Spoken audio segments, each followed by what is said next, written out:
Colombia के Bogota में कहा है कि भारत में लोकतंत्र नहीं है, लोगों को बात करने की आज़ादी नहीं है। कोई व्यक्ति सबसे अधिक आज़ादी से देश के विकास को, भाजपा को और प्रधानमंत्री मोदी जी को गाली देते हैं तो राहुल गांधी है। राहुल गांधी की समस्या ये है कि उनको वोट नहीं मिलता तो सत्ता चाहते हैं, और अगर विदेश में जाके भारत को अपमानित करिएगा तो जो भी सीट मिली है जनता वो भी नहीं जिताएगी आपको, जान लीजिए आप। अब आप चीन की तारीफ कर रहे हैं कि भारत तो दुनिया की बड़ी ताकत नहीं बन सकता, लेकिन चीन दुनिया का नेतृत्व कर सकता है। अच्छा होता विजयदशमी के शुभ अवसर पर भारतवासियों को शुभकामना देते, लेकिन वहाँ तो भारत पर ही हमले कर रहे हैं। देश में करते हैं, विदेश में भी करते हैं। कोलंबिया के बगोटा में कहा है कि भारत में लोकतंत्र नहीं है, लोगों को बात करने की आज़ादी नहीं है। अगर कोई व्यक्ति सबसे अधिक आज़ादी से देश के विकास को, भाजपा को और प्रधानमंत्री मोदी जी को गाली देते हैं तो राहुल गांधी है। तो आपको देश के खिलाफ कुछ भी बोलने का अधिकार है।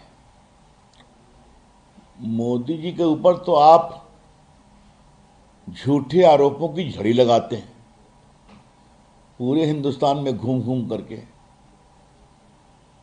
तो लोकतंत्र में तो आपको एक प्रकार से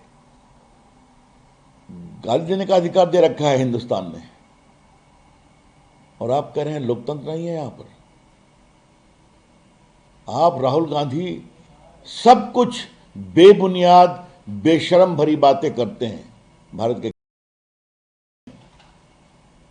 और विदेश में कहते हैं कि भारत में बोलने की आज़ादी नहीं है।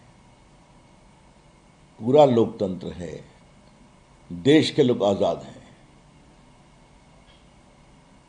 लेकिन राहुल गांधी की समस्या ये है कि उनको वोट नहीं मिलता तो सत्ता चाहते हैं, और अगर विदेश में जाके भारत को अपमानित करिएगा तो जो भी सीट मिली है जनता वो भी नहीं जिताएगी आपको, जान लीजिए आप।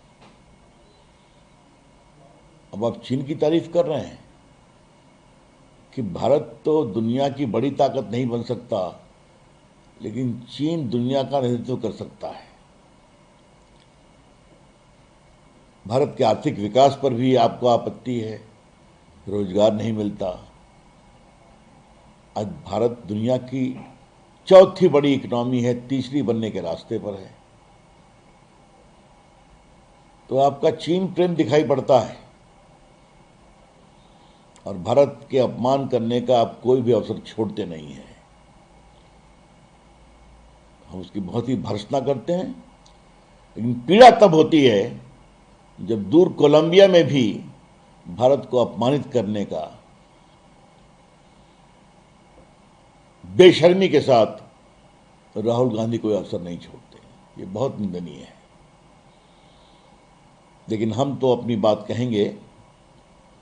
आज अवसर है विजयदशमी का, तो सभी भारतीयों को बहुत शुभकामनाएं, बहुत प्रणाम। आज के दिन भारत और उदयमान बने, सभी आध्यात्मिक शक्तियां, माता दुर्गा, बाकी सभी देव हमें आशीर्वाद दें, और हिंदुस्तान के लोग खुशहाल बने, संतुष्ट बने, यही कामना है।